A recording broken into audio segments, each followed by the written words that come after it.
To them. Good morning, everybody. Welcome back to Abstract Algebra. How do you make 7 even? You take away the S, ain't that great? And let's look. I just talked about that.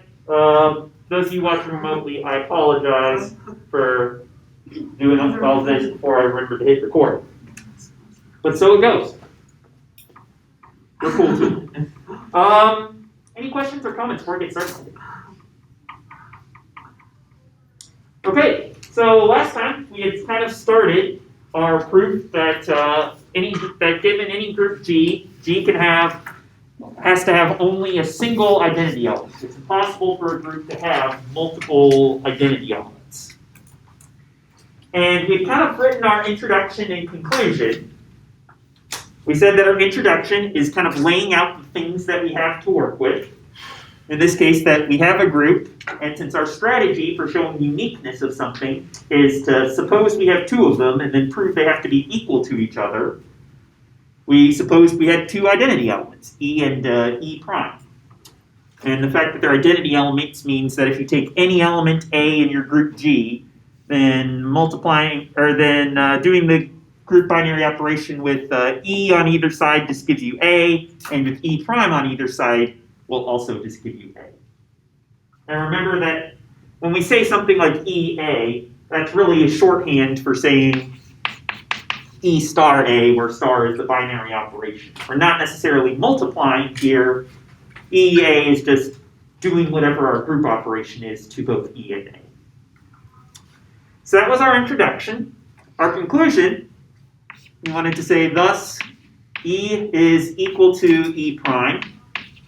And so G can only have a single identity element.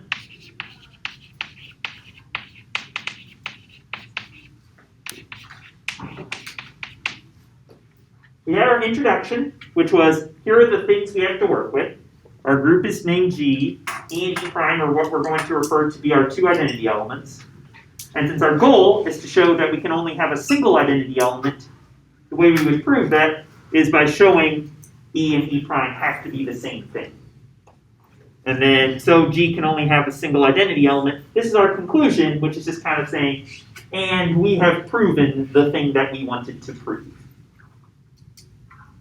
Any kind of remaining questions from how we kind of introduce, how we write our introduction to the proof and our conclusion? So now our goal is to write the body of the proof, which is to actually kind of logically show that E and E prime have to be equal to each other.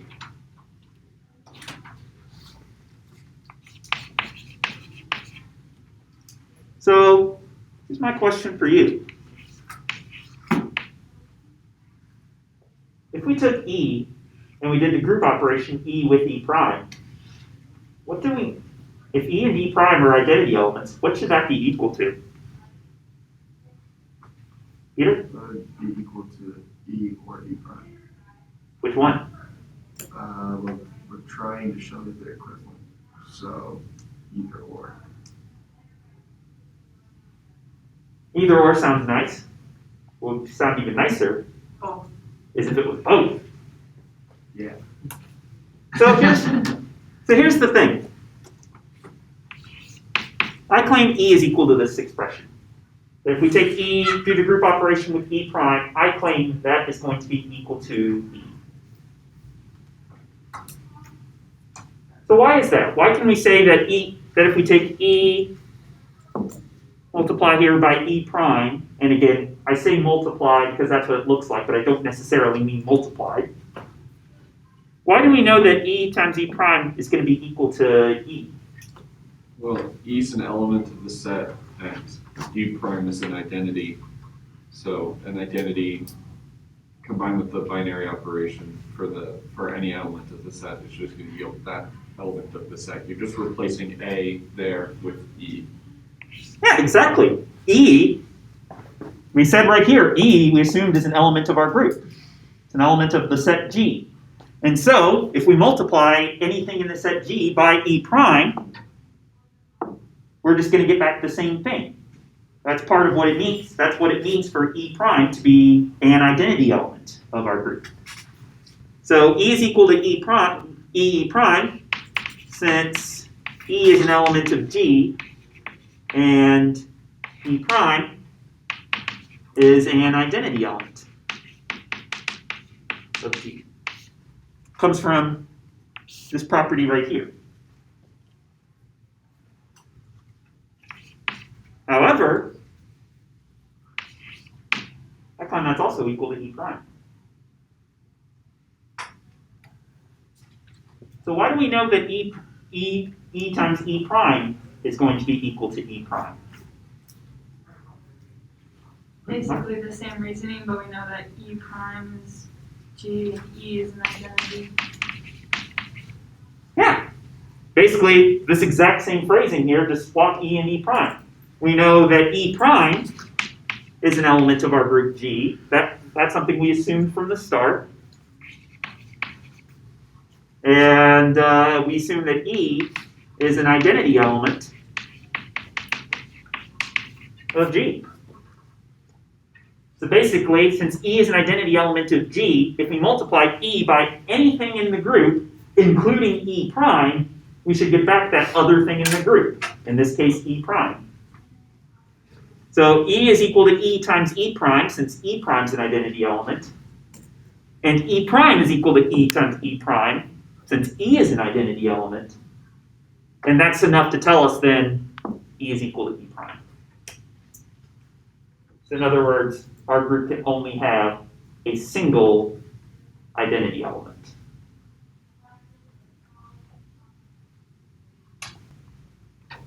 Just as a bit of recap, since I know this is kind of our first major, this is our first big proof of the course. Our introduction was just establishing the pieces. With the uniqueness proof, we always want to assume we have two of thing and show the two of the thing have to be equal. In this case, we're assuming we have two identity elements and showing they have to be the same thing. So we establish our group, we establish our identity elements. Here's the body of our proof where we actually go through the logical work that's necessary to show that E is equal to E prime. And then our conclusion is just kind of restating the thing we proved. We showed that if there exist two identity elements, then they have to be equal, therefore G can only have a single identity element to it.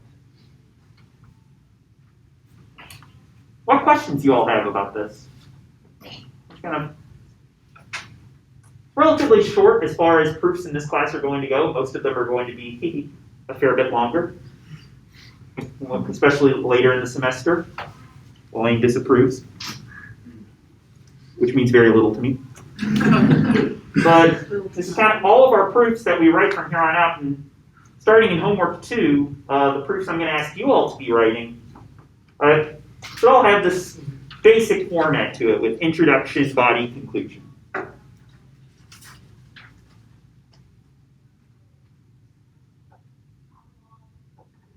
Nobody has any questions? Oh boy, it means we get to go right to the more complicated stuff. All right. So let's flip the page here. So the next up is going to be another theorem that relates to all groups, and that is a theorem about cancellation. The book calls this the group cancellation theorem. So what this theorem says is that in any group G, given three elements, A, B, C in the group, where it's possible that some of these are equal to each other. We didn't say these are all distinct necessarily. Two things have to happen. First of all, if AB is equal to AC, then B is equal to C. And the second property says that if BA is equal to CA, then B equals C as well. So this first one we're going to call left cancellation. And the second one we're going to call right cancellation.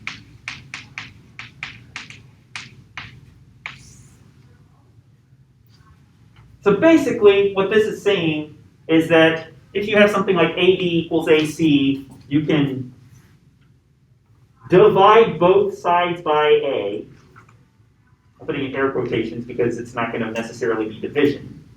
You divide both sides by A, cancel out the A on both sides, and just be left with B equals C. And 2 is saying essentially the same thing, but you can cancel out the A's on the right-hand side of your equation. And this is going to be a property that has to hold true in any group, whether it's the integers, one of the dihedral groups, etc. What if BA equals AC? Is there a third proof for that one, or? There is not a proof for that one because we're going to see some examples later in the semester where that sort of thing is going to happen. BA equals AC, but B is not equal to C. And if you have a commutative group or a group or an abelian group, which I think I talked about last time, where the order doesn't matter, then B would have to be equal to C in your scenario, but the same logic as this. But if your group is not abelian, meaning your binary operation is not commutative, then that doesn't necessarily have to hold true.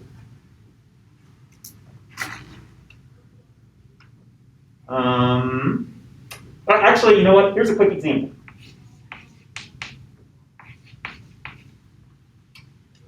There you go. There's an example in D3. We saw this on Monday, where R times S is equal to S times R squared. But you can't cancel out the S on both sides and just say R is equal to R squared because that was not true in that group. Questions about the statement of the theorem? So let's see if we can prove this.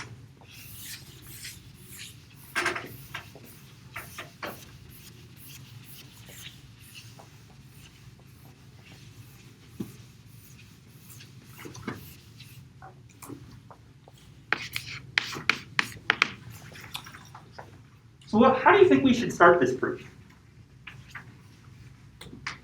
What do we need first? Is it trivial to just let A be equal to the identity element as an example? Or? If A is the identity element, then this is certainly true in both cases. But our theorem is making a claim that holds true no matter what element of your group we're saying. So we can't say, we can't say if A is the identity element, this is clearly true, but we're also trying to make an argument that works in more generality than that as well. So could you multiply both sides by the inverse of A? That's going to be the trick. Yes.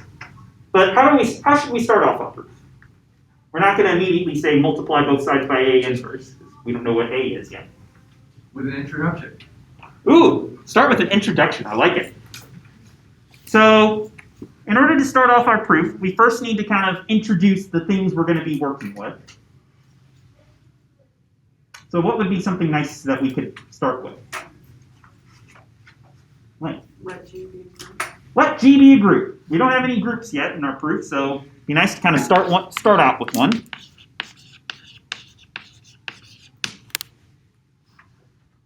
Neato mosquito. We have a group. What else do we need before we can start talking about A inverses and such? We need an A, B, and C in G. Yeah, we need to have some elements that we can talk about. So we're going to say, we're going to let A, B, and C be elements of G. Since the proofs of number 1 and number 2 for this theorem are extremely similar, I'm just going to prove number 1. So we're going to do proof of number 1 here, and I'm going to say we're going to assume that AB is equal to AC. So that's our introduction, and then our conclusion is going to be something along the lines of, thus B is equal to C. Just kind of restating what we're trying to prove at the very end. So our goal is going to be to get from AB equals AC to thus B equals C. And what was your idea again for how we could do that? Multiply by A inverse. Cool. Multiply what by A inverse? Well, I guess, we want it on the left side, on each side of the equal sign. Okay, so you want to say if AB is equal to AC, then A inverse times AB is equal to A inverse times AC? Yes. Cool, let's try that. then if AB is equal to AC, if we multiply A inverse by AB, we should get the same thing as A inverse times AC. Makes sense to me.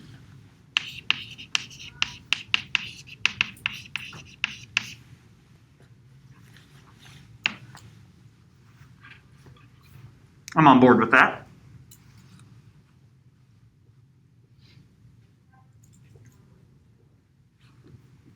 Peter? Like the next step.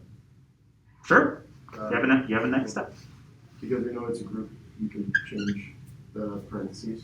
So if you switch the parentheses to A inverse A multiplied by B, or functions by B, A inverse A multiplied by C. Like that? Yeah. I can get on board with that. So here Pierre is just using the associativity of our group. We're assuming we have a group, so we're assuming our group operation does have the associative property. What's this weird looking arrow I just drew? The therefore symbol. Yeah, so this is kind of a shorthand symbol that basically means therefore.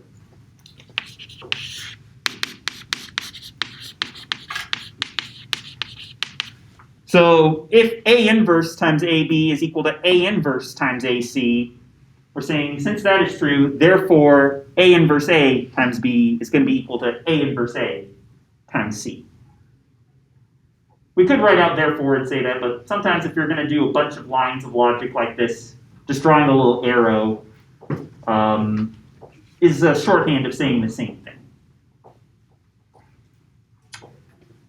Okay, A inverse A times B is equal to A inverse A times C. The A inverse A is equal to the identity element. Ooh, but A inverse A has to be equal to the identity element. So we know that EB is equal to EC.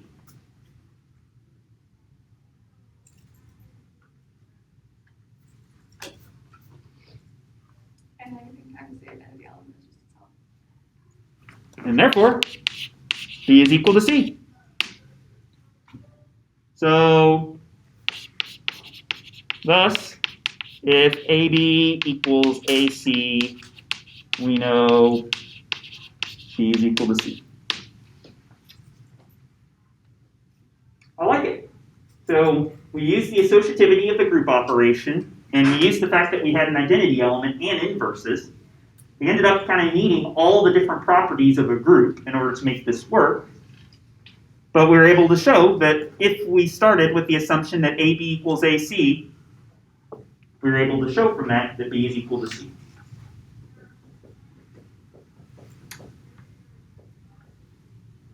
Not pointing these specifically on, but it just kind of happened to point in your direction since you're in the center there.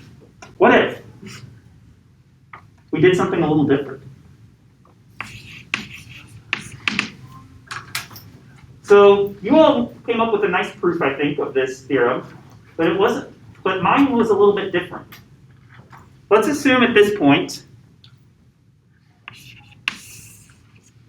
we took a different tack.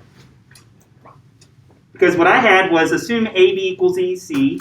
I said then B is equal to the identity times B, which is equal to A inverse times A times B is equal to A inverse times AB, which is equal to A inverse times AC by assumption, which is equal to A inverse A times C, which is equal to the identity times C, which is equal to C.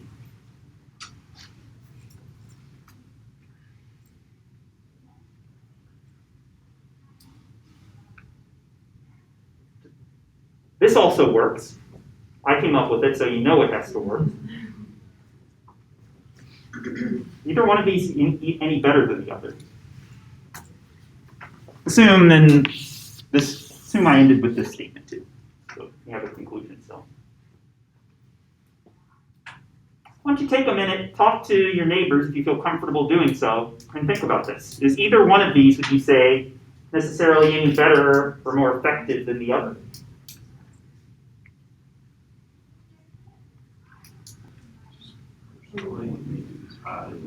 First one.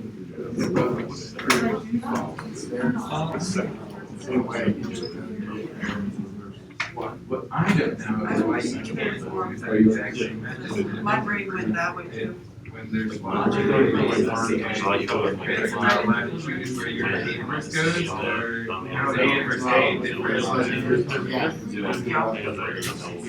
The second one uses the AB. That's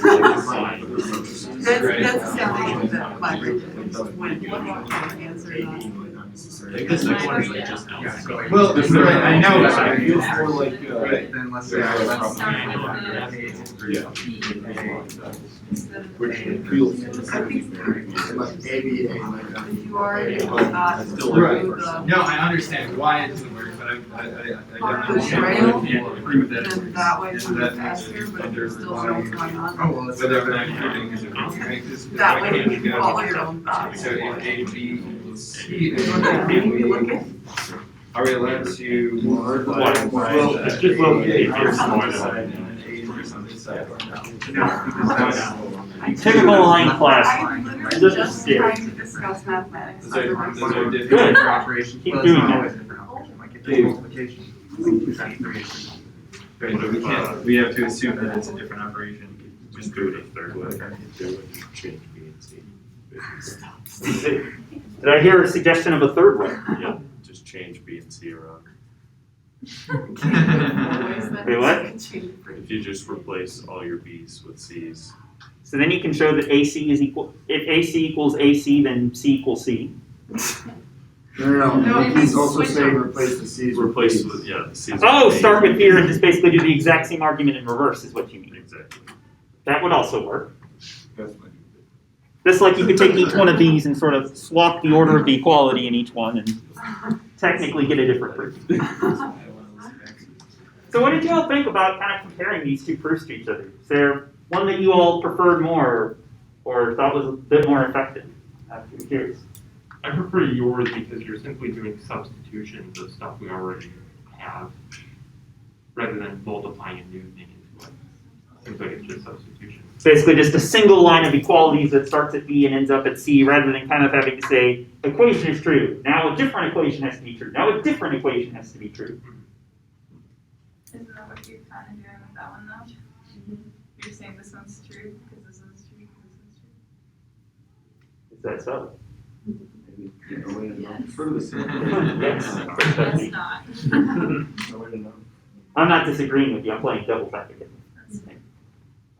Yeah, I like yours as well because though it makes sense that you should be able to multiply each side by the same thing, I don't think we ever talked about that. And that's kind of assuming the group cancellation theory in proving it. It We can assumes the multiply- opposite. It seems like if B equals C, then, or if X equals Y, then AX equals AY, Right. which follows a little bit more clearly and comes from something we're going to talk about a lot more later on called well-definedness of the group operation. Regardless, we never proved that we could do that, so I'm not 100% sure that we can, even though it makes sense logically. For the record, I'm totally okay with making that sort of argument in like your homeworks and such. Okay? Well, you did the same thing the second one. We went from A inverse AB equals A inverse AC. Yeah, it's sort of, if you look at the second method, it's really just kind of working your way up the left-hand side of the equations and then working your way back down the right-hand side. That's kind of the first method. We're making some interesting points. I personally like this a little bit more, but I think both work perfectly fine as proofs. The one on the left does require a little bit more in that we're assuming if two things are equal, we can multiply by the same thing on both sides and still get something that is equal to each other. It's true, we're kind of making that extra little leap in logic there. But that is something that is totally okay to do when you're multiplying by groups and stuff. If X equals Y, then AX equals AY, or in this case, if AB equals AC, then A inverse times AB is equal to A inverse times AC by doing a simple substitution like that. That is perfectly fine to do, but it is a little bit extra of a thing that this doesn't really do except at this step. And so I think both of these work perfectly fine. It kind of comes down to a matter of style.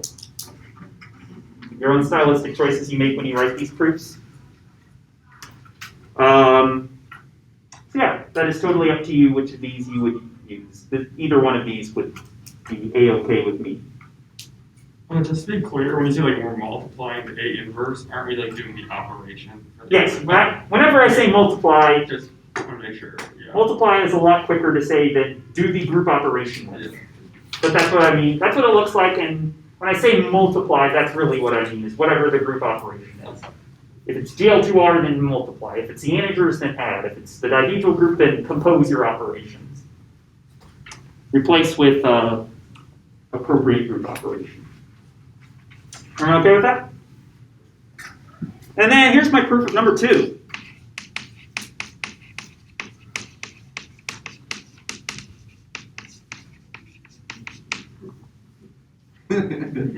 Basically the exact same thing. You're just multiplying on A inverse by A inverse on the right instead of on the left.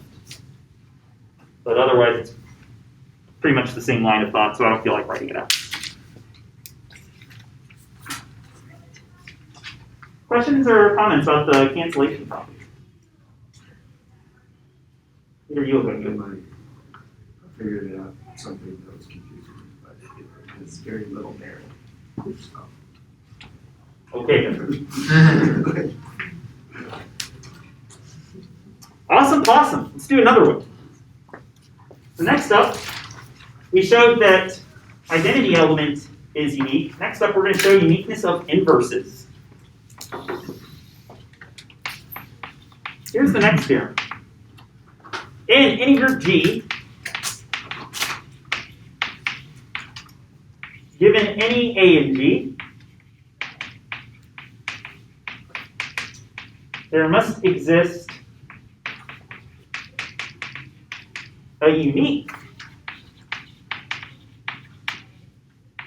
B and G such that AB is equal to BA is equal to the identity element.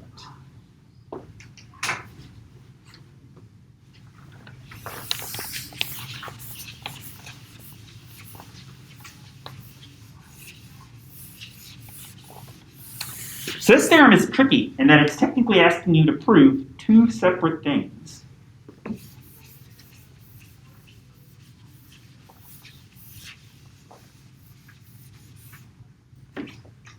What are the 2 different things we're being asked to prove here, given some group G and some element A and G? Existence and then uniqueness. Yeah, it's asking us to prove, first of all, there's at least one element B that satisfies AB equals BA equals E. It tells us there exists an element B that does this.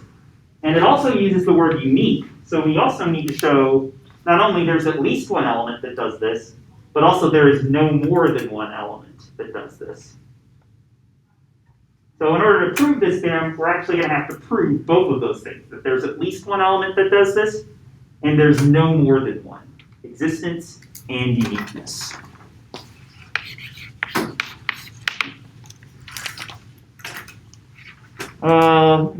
Okay, which one would you like to do first? Existence.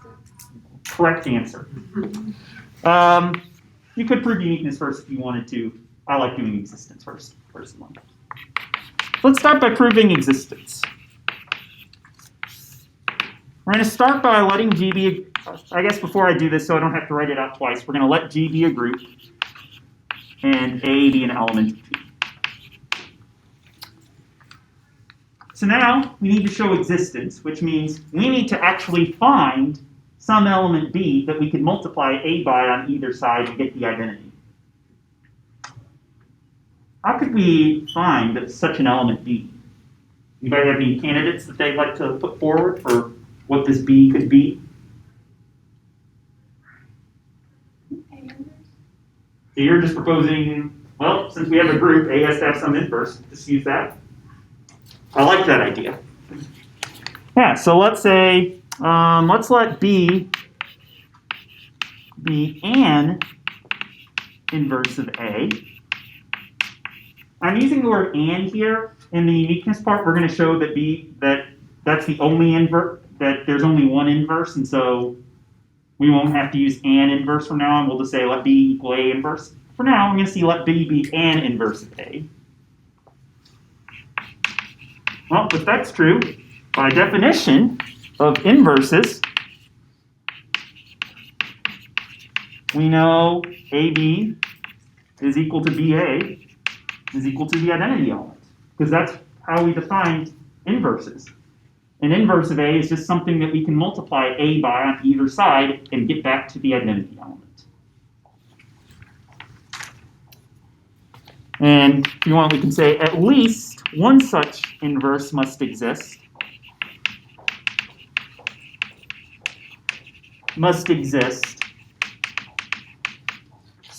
In G, since G is a group. By definition of a group, every element has to have an inverse. And so if we want to find some B that'll make A equal to BA equal the identity, just let B be equal to one of those inverses. And that'll do the job. So in general, when you're proving existence of something, you have to actually be able to say, aha, here's the thing. I am going to show you the thing that does what I claim it does. In this case, I'm going to show you the element B that does what I want it to do. B is just going to be an inverse of A. Any questions about existence? All right, next up is uniqueness. So, if we want to show that this element B that we can multiply A by on either side and get the identity, we want to show that that B is unique. What was our strategy for showing something is unique? Saying that there's two and treating them equal to each other. Yeah, we're going to assume we have two different B's. So I'm going to do a B1 and a B2. Suppose, apparently I can't write P's. Suppose B1 and B2 are elements of G such that A times B1 is equal to B1 times A is the identity, and A times B2 is equal to B2 times A, and that gives us the identity.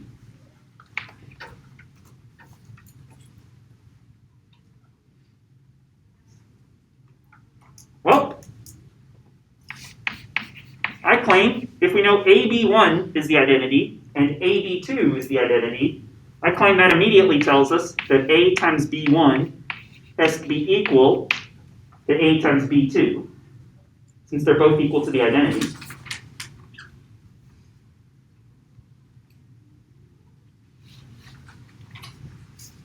And if A times B1 is equal to A times B2, how can we say, what can we do to show that B1 is equal to B2? Here's a hint. What can we do to show B1 is equal to B2? Use the group cancellation theorem. We can use the theorem that we just proved, which says if A times thing is equal to A times other thing, then thing and other thing have to be equal to each other.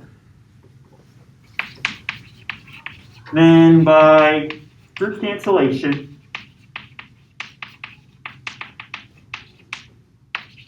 we know B1 is equal to 2. Thus, the B satisfying AB is equal to BA is equal to the identity must be unique as such.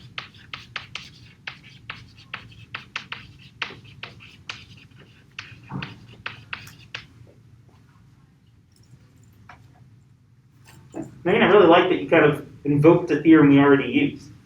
The other thing we could have done is we could have said, then AB1 equals AB2. Now let's multiply by A inverse on both sides on the left, and then those will cancel out, and then and then basically we'll have 5 more steps that'll end up with B1 equals B2. But the cool thing about theorems is once we've proven a theorem, we're welcome to just use the result without having to go back and reprove it a second time. So in this case, once we know that A times B1 is equal to A times B2, and we've proven this result right here, we can immediately use this result, number 1 here, and say, boom, has to be the case that B1 is equal to B2. No need to reinvent the wheel. Once you invent it once, just use it. I mean, you have a bunch of copies of it.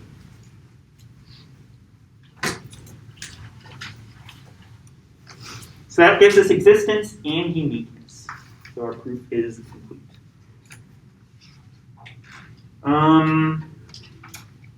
In general, on your homeworks and such, in general, you're always welcome to use results that we've proven in class without having to reprove them.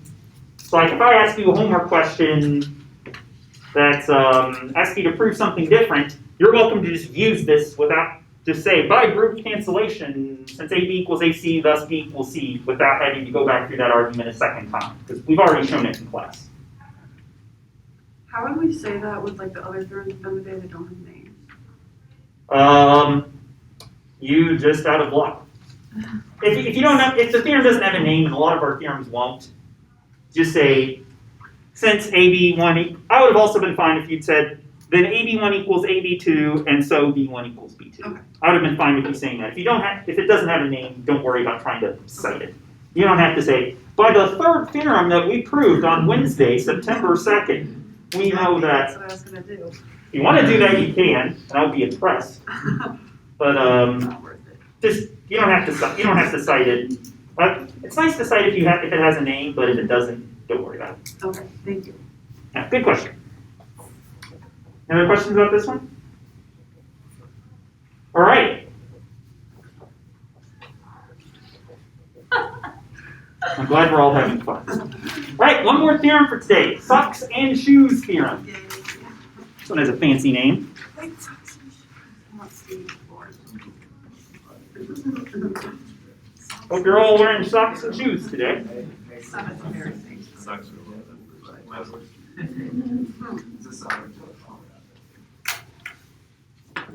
So socks and shoes theorem. I'll explain after we prove the theorem. I'll explain why it has the name socks and shoes. Because that on the surface, it doesn't look like it has anything to do with what you wear on your feet.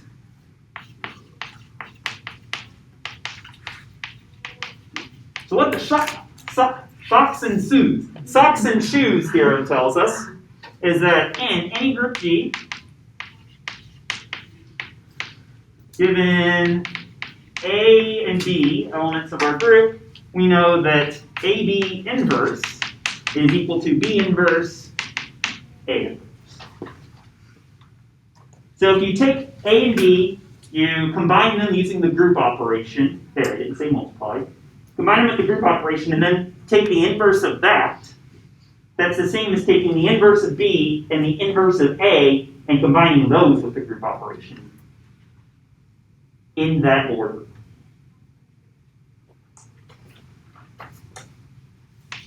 Here's my proof. Well, how do we need to start off the proof?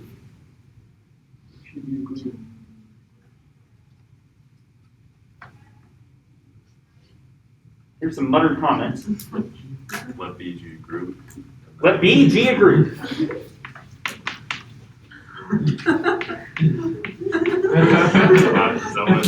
That's right. I'm just being mean. That was cool, Dr. G. Let G be.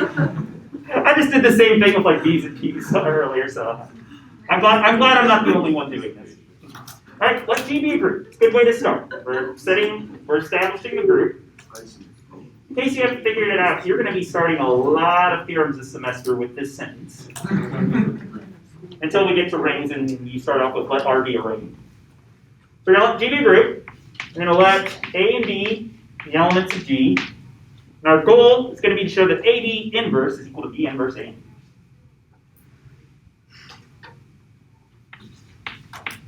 So here's one thing I want you to note. I want you to note that AB inverse times AB has to be what by definition? Yeah. By definition, whatever AB inverse is, that has to be the thing you multiply by AB to get the identity element. Also, if we were to multiply B inverse A inverse by AB, can we do that allows us to simplify this expression? We take B inverse A inverse and multiply by AB. Use associativity. Use some associativity. What do you want to put in parentheses? The A inverse A. Yeah, we could take the B inverse and the B outside the parentheses and put A inverse A in parentheses.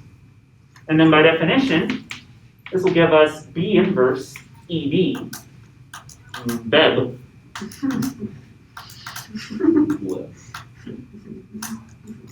What do we know about B inverse EB? It's B inverse B, which is E. Yeah.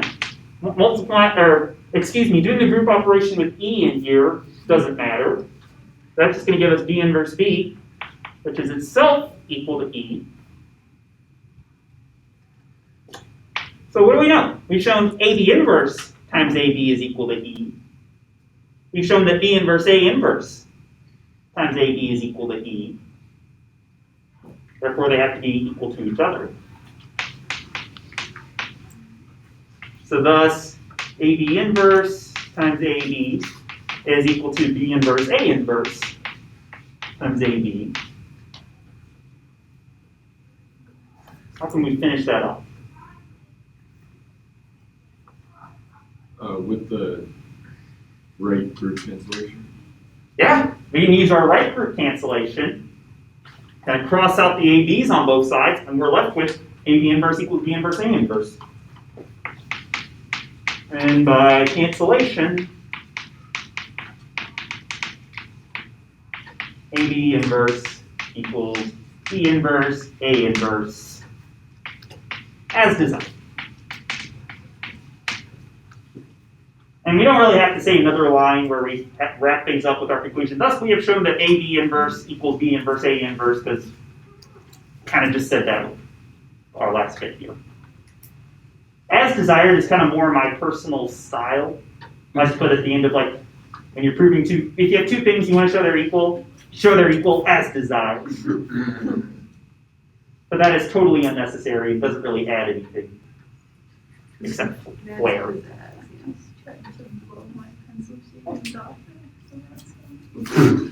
That's far out. So we showed AB inverse equals B inverse A.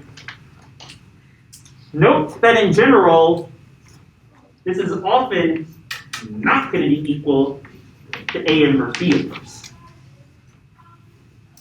If the group is commutative, then these will be equal to each other. But if the group's not commutative, these will likely not be equal to each other. So it depends on the group. Why is this called socks and shoes? Here's the reason. I want you to think of A as putting on your socks. And B, you're not breaking stuff.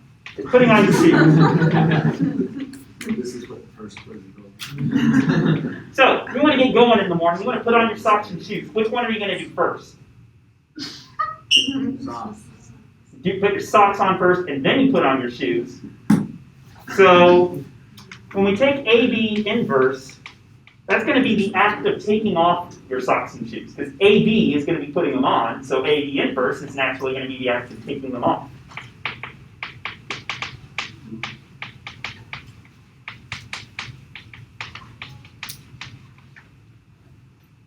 So, you're going to take off your socks and shoes.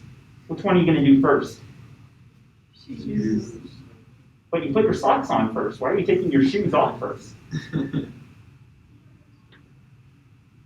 That would be difficult. That would be difficult. It would involve lots of foot stretch, uncomfortable foot stretching.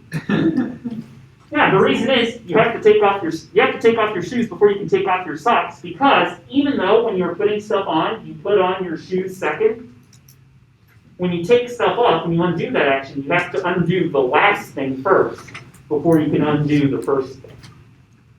And so that's why it's sort of the intuition behind when you take the inverse of AB, you have to take the inverse of the second thing first, and then the inverse of the first thing. And then you can write out if you want A inverse is taking off socks, B inverse is taking off shoes. You got to take your shoes off before you can take off your socks, so there's some intuition as to where this equation is coming from. all comes down to footwear. So if we let G be the set of all feet in this classroom, and our binary operation is 1 foot star another foot is equal to, okay, I don't know where I go with this.